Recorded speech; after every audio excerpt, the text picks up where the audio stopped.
Today I wanted to share my favorite non-dairy ice cream recipe. Though there may be better ones out there, I found that this one is really delicious and very simple and gives you a lot closer to that creamy texture than a lot of other recipes I've found. So here we go. To start out, I take half a can of coconut milk and then add to that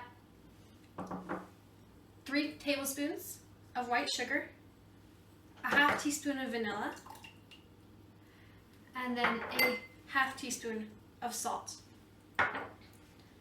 So after that, I'm going to add in almond milk. So you can add in more or less, but what I've found is best is generally about 3/4 cup of frozen almond milk.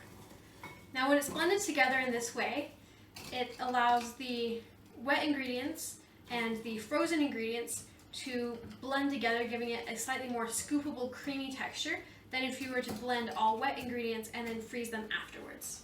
Okay, once you've blended the ingredients together, it should come out much like a very soft serve ice cream, or even much like a smoothie, depending on how much ice you end up adding and how long you blend it for. After you've blended it all together and poured it into your container of choice, you're going to want to freeze it for several hours. The longer you freeze it, the more solid it will get.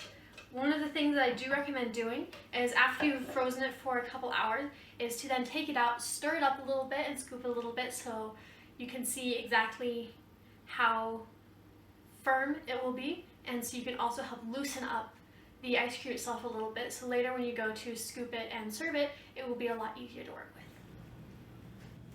Here we are, fresh homemade ice cream. The longer you let it freeze, the harder it will be, but because of how we've made it, it will still be easy enough to scoop. It's super yummy, and this has been in the freezer for about 6 hours, but you can see scoops still reasonably well. I hope you enjoy it with whatever dessert you come up with.